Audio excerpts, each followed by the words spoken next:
Greetings and welcome back to Robocraft and to the garage of the Monkey Lord Mark II, sans Monkey Lord Mark II, or at least the chassis of it. All of the parts that made the Monkey Lord Mark II do something, all the business parts, they are here.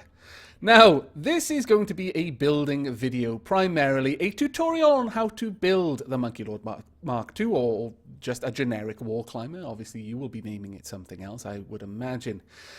Now, I've taken the time to lay out all of the parts needed in this build, but be aware that this puts certain, this makes certain assumptions about the tier of the bot and also your level. If you look up in the top left, you will see that just with these functional components laid out, we are at 781 of 941 petroflops. That, I imagine, is very firmly the realm of level 40 plus players. I'm level 48. I'm not sure how much CPU you have at level 40, but bear in mind, I haven't even built the actual chassis yet. So first and foremost, if you're not of at least tier 5, because there are some components in this build that are tier 5, so you'll need to have reached tier 5 to have the tech points to unlock them, and a fairly high level, you're not going to be able to build the bot that I am going to be recreating here. However, there are certain ways to alleviate that problem. First and foremost, when I built the Monkey Lord, I built them out of these components, and that is tier 4 armor. You could build it out of tier 1 armor, tier 2 armor, anything you want. Secondly, I do use some high tier components, and some of that is dictated by the armor. For example, all armors have different weights. So whilst these armor cubes, tier 4 armor cubes, are heavier than tier 1. If you were to build the whole chassis out of tier 1, then you would need less thrust, which would probably mean you could get by without using the tier 5 thruster at the very least. You might even be able to swap all of these tier 4 thrusters for tier 3 thrusters. And it looks like ranked battles have started. Alas, I will not be joining them.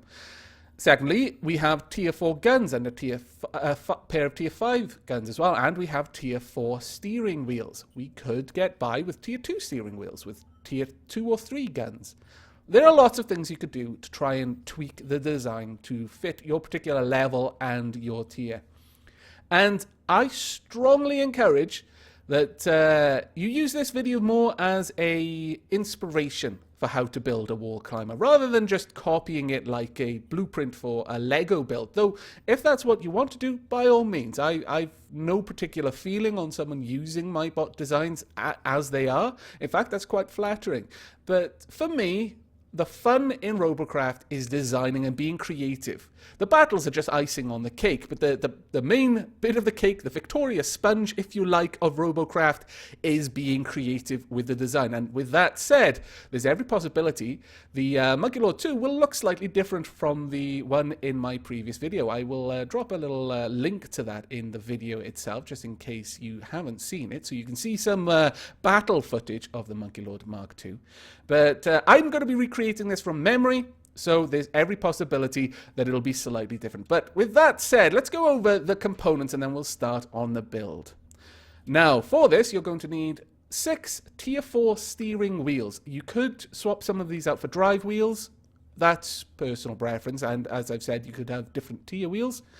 You need 4 tier 4 top-mounted SMGs and 2 tier 5 top-mounted SMGs. You need 1 tier 5 thruster, 10 tier 4 thrusters, and 12 tier 2 thrusters. You also require 2 tier 1 alignment rectifiers, a tier 3 radar jammer, a tier 1 radar, and you also would like to have 4 lamps and a window block for your holographic heads-up display for your pilot, who's not going to be able to see out the front of the craft because he's going to be in a little cocoon. If you wanted to faithfully recreate the bot that I am about to make, including the cosmetic parts, you will also need a nameplate, 2 dual vapor trails, and 2 badges of your choice. Mine, obviously, is a Union Jack and a Free Jam badge. Now, with that said and done, I think it goes without saying you will need a pilot seat, but I haven't placed the pilot seat, and I won't until the very end, because if I do that, then anything that's not connected to it turns red and makes my eyes bleed. Right, so back to the components. The first thing we start with, or at least I always start with, is the pilot seat nest. if you will. Now, we have a 3x3. That creates the floor for the pilot seat, but in reality, it's going to be a little bit different from that, because we're going to build it up slightly. You need 2 spaces for the pilot seat. I believe the pilot seat actually connects to the rear block of the 2 blocks beneath it, so you can bear that in mind. In addition to this, we want to bring out a sort of a nose section for the craft. And in the Monkey Lord that I created previously, we had this sort of a little protruding, literal nose section that was used for the front badge, which was the Union Jack in my case. Now, you can do this slightly different. What I'm going to be doing is, I think to make this easier for someone to see and to make sense of, I'm going to color the different parts of this bot with different armor cubes. They're not going to be particularly high. They'll just be level 2, level 4, and I'll use the light chassis cube to show different parts that are perhaps optional, highly optional parts. Around here, we want to have... Right, this area was for the large thruster at the back. That is probably the main thing that lets me climb walls. And then up here we need a platform from the guns. But as I was saying, I'll be using different colors to make it a little bit easier to see, because I know when you're building something all out of one color, and I often do, I try to make it out of the best armor block I have, which tends to be tier 4, then it can all blend in a lot. So it makes it a lot harder to actually see what you're doing. Now, as people have politely requested that I don't skip out on the smoothing so they can see how I go about smoothing, I'll also include that in this video as well. Now, at the back, I need... Yeah, we'll smooth this part up here. That's where the radar is going to go. This is where the free jam badge will go. And we'll just create a little bit of a area here for the nose. Or rather, the Union Jack badge. There we are. Now we also want these tetra cubes to properly round this off there. Additionally, we want some smoothing around on this side. And this gives us the basic spine of the bot. This is probably the most important part, because if this houses the most important component. It's not really that functional, but if your pilot seat gets disconnected from anything else, that thing automatically gets broken off. So this is the... If you only had a certain number of your highest tier armor, then this spine section should be built using that. Now, the next part that we're going to want to put bits on are going to... Let's start work on the rear wheels. Now, if I recall, I had those branching off from about there. And we had a fairly narrow limb connecting these. Now, this was a bit of a vulnerability initially. This would very easily get blown off when I first designed the Monkey Lord. And it resulted in the wheels and the guns that were attached to that limb going with it, which obviously you can imagine not ideal. However, I found that you can get away with connecting all of the limbs together without it really impacting the weight of the bot too much. Because with a climbing bot, much like a flyer, you want to try and keep the weight down, because the less weight, the less need for thrust to be able to lift it up the walls, or rather push it up the walls in the case of a wall climber. Now, these little bits here are for guns on the end, and they are fairly vulnerable, as you can no doubt imagine. But losing one gun on the back isn't too bad. And in fact, because the Monkey Lord has 3 sets of wheels, it tends to be able to deal with losing any of them fairly well. Now the wheels go down here, and you'll notice this is lower than the main part of the pilot seat there. It's 1 block lower, and in fact with the wheels where they connect, it's like a block and a half, and that gives us some room underneath the main part there to add radar jammers and alignment rectifiers, which are quite necessary with this bot. It gets itself into trouble a lot of the time because, well, simply because it's so fast, really, if nothing else. Now, because we've already got the spine built, we can go ahead and add these functional components. And I'll delete these blocks as we go, because otherwise they're going to start interfering with my CPU limit. Oh, I forgot that part. That's annoying. Let me add that on that side. There we go. There we are, fixed.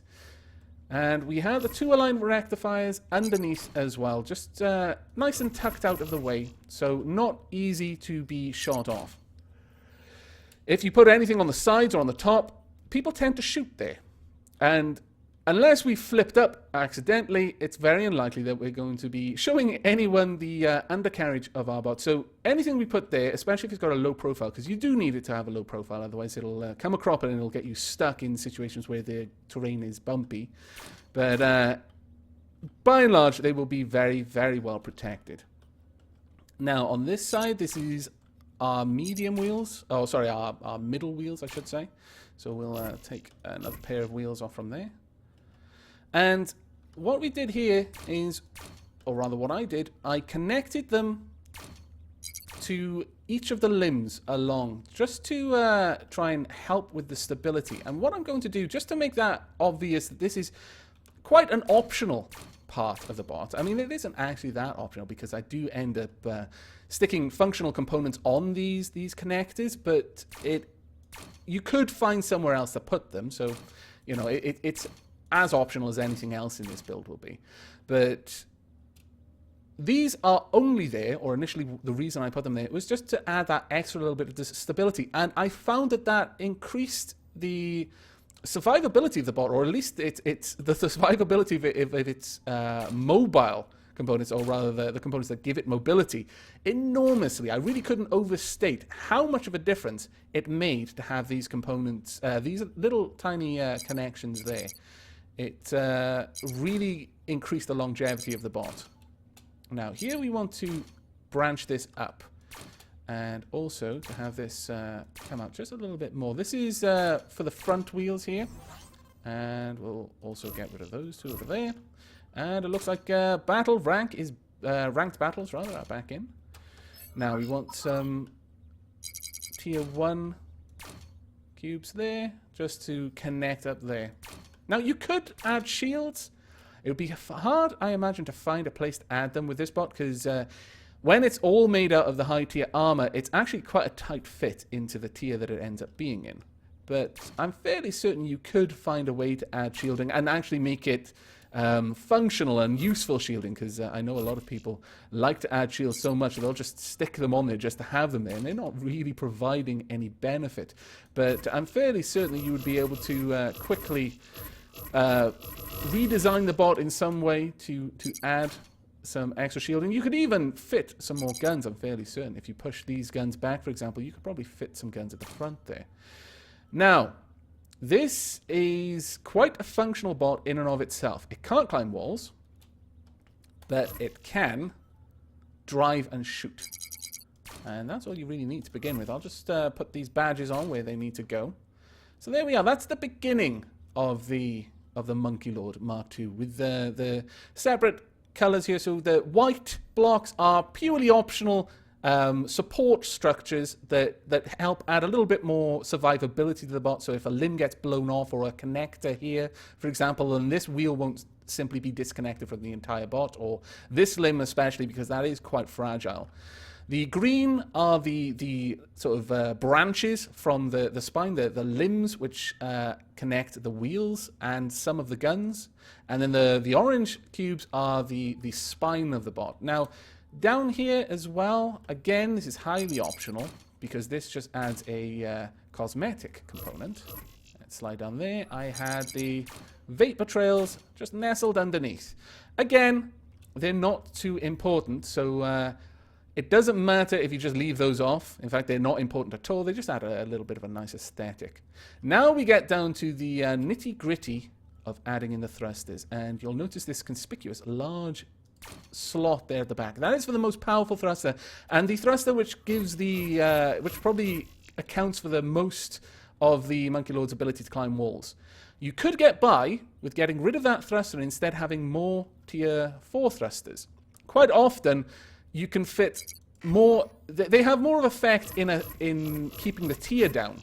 For example, having that one tier 5 there pulls the tier up quite a lot, whereas having 2 tier 4s in its place would offer more or less the same thrust, but would have, even combined, less of an effect on the robot's tier. So bear that in mind, but in order to save space, one larger component is generally better. Now, we also need quite a lot of thrust pushing the bot forward, so around there, I would say. We'll also get these two on here. And thinking about it, we could probably have, let's see, could I fit this in there? Yes, it looks like it can, so we'll give a little bit of extra support to that limb. Now, the other two, let's see. This, we want a lot of downward thrust at the front. I actually like having downward thrust all along the bot, but a little bit more at the nose than at the tail, because when you're rising up over the lip of a cliff, you want the front of the bot to push down much more aggressively than the back of the bot. You don't want it to be uniform, otherwise you'll fly straight up off the cliff, especially with this amount of thrust at the back. You'll simply take off the cliff. And if you're applying an even thrust downward across the entire length of the bot, all that's going to mean is the bot is going to just move laterally, but it's not going to right itself by trying to bring its wheels back down onto the ground, if you can see what I mean. I have demonstrated it a lot in the previous video. Again, I'll link that in the video and probably in the video description, but if I have a little bit of time at the end of this tutorial, I will take it out, possibly just on a practice run, just to show what I mean, and I'll adjust the thrusters. But take my word for it, having more thrust at the front, downward thrust, really helps. Now, I guess you could have this on the outside. In fact, you could have this but there if you really wanted to, so all the thrust is coming from the back. But if, for some reason, someone's managed to shoot off the back of the craft, and it is possible that it's only connected at 3 fairly weak parts. Well, that one isn't as weak, but it is good to have a bit of thrust at the front, because even if half of the bot is gone, I might still be able to be maneuverable, especially when I start adding these. But first I'm going to get the headlights placed, I think. Let's get those into position.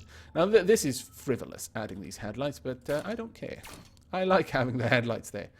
And it does actually help a little bit in that if you shine your headlamps directly at someone, it creates a kind of aura effect, which makes it actually quite hard to pinpoint where your bot really is. Because they'll just have this kind of halo, well, not even a halo, kind of more of a burst of light, and it's like a lens flare, if you like. And it's really hard to see the components or even where in amongst that effect your bot lies. So you can use it defensively, fairly easily, actually. Now, we're going to want to start placing these. And to start with, we want a fair bit of maneuverability at the front. But actually, what we'll do is we'll have one of these possibly nestled in on the back here. I can't fit it there.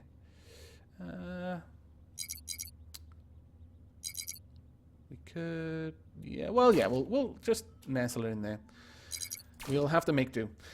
That gives us a little bit of oomph when we're turning, and again, this will help massively with climbing walls, because the steering ability of my wheels really gets muted when you're climbing up a wall. You can spin out on the wall surface and end up driving back down fairly easily. So these thrusters really, really are important. I don't think you could get by without them, honestly. Next, we want some additional downward thrust at the front. We are going to want probably 4 downward thrusters in total at the back, just to give it a little bit of extra. As I said, you want a bit of downward thrust at the back, just to kind of keep the tail pinned closely to the wall. And then we'll place the rest of the downward thrust at the front, and you can attach this to the main spine there. So we've got much, much more downward thrust here. Got a little bit of turning potential. We've got a total of 4 tier 2 thrusters pointing down and 2 tier 2 thrusters pointing down. And again, 2 tier 2 thrusters pointing in each direction for steering. Whereas at the back, we've just got 4 tier 2 thrusters pointing down. So that, by and large, is the Monkey Lord Mark II, or a wall climber. Now, let's add on the nameplate as well, because I actually quite like letting people know the name I'm about. But I'm not so arrogant to stick it at the front. This is more to let my allies know who I am, rather than my enemies. Though perhaps I should. It is, after all, quite polite to introduce yourself. Maybe I'll think about that. But generally speaking, it would be nice to be able to stick her on the side. But as you can see, the Monkey Lord is quite a busy little machine. There is a lot going on here, and it would be hard, I think, to find a spot clear enough to stick the nameplates on the side. But if you look down at the bottom, we are quite firmly in tier 4, but there is room for improvement. There is room for quite a few more things if you really wanted to. In fact, let me just test something. If I were to move these back, would I be able to then have an extra 2 guns? Bear in mind that SMGs, 6 guns is the most you need to have maximum firepower. I guess you could bring this out a little bit more and then have them there, or perhaps that thrust is in the way. I'm not sure, but I'm fairly certain you would be able to adjust this to have 2 more guns. That's not going to give you any additional speed, rate of fire, but it will give you a bit of redundancy should 2 of your guns be shot off. Now then, I think we're just going to test this, make sure I have built it correctly and that it does do what it's advertised to do, and that is climb walls and be able to shoot people. Though with the SMG configuration, I find that railguns are better if you want to shoot from up on high. The SMGs are better for dropping down on your enemy and engaging them traditionally, or just getting to their base and capturing it whilst having enough bite to dissuade people from trying to stop you. There we go, and yes, perfect. I was applying my downward thrust there the whole time to cling to the wall, but as you can see, I can turn quite sharply thanks to my front thrusters, my steering thrusters, and I have an enormous amount of speed thanks to the absolutely crazy amount of thrust that I've got going forward. When I'm on the flat, I move quite quickly, and as you can see, we'll flip down, and maybe I'll land on my wheels. Oh, no, no, yes, no. Okay. Clearly, can I spin? Yes! Kind of. No.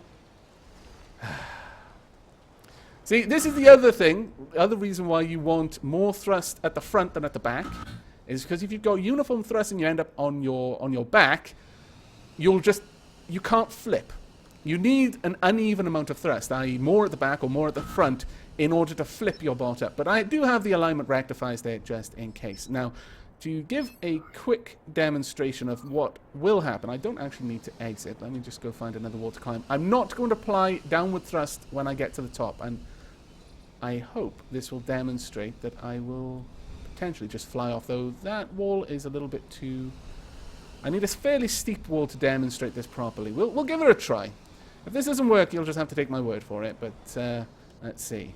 If I just apply full thrust, go straight up, then usually I'll just take off at the top.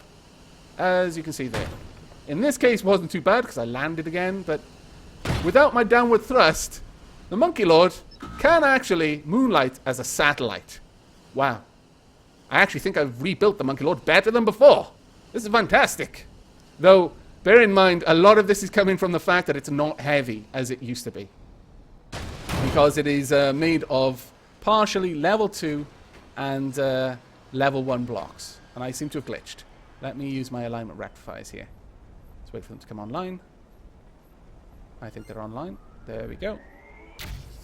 Freedom! No, no. I don't think it wants freedom. I think it wants to be stuck forever. Really?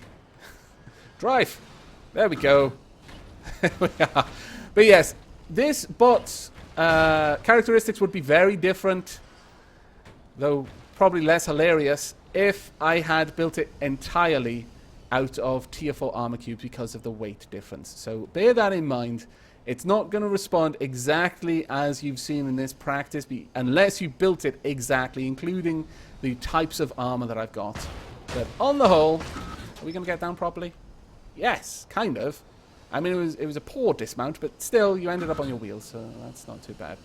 But, yeah, so that is the Monkey Lord Mark II, or a wall climber tutorial, for those who are interested. Again, I encourage you to be creative, to use this as inspiration and to change the design. Maybe you want more wheels or less wheels, more guns or less guns.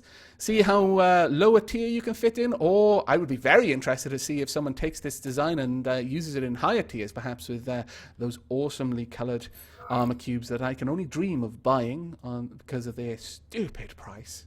But look at them. We've got purple, we've got black and red. Oh, I imagine each one of those cubes costs a bajillion RP. Literally a bajillion. I would be surprised if it was any less than that. But one day we will make a bot entirely of those, or just mostly those, with a couple of these and then a few of those, and we'll just make a pretty bot, and it'll look awesome. But that is it from me. I do hope you've enjoyed this tutorial. I will probably be following this up fairly soon with a couple of other tutorials on the bots that other people have requested in the comments of the last video.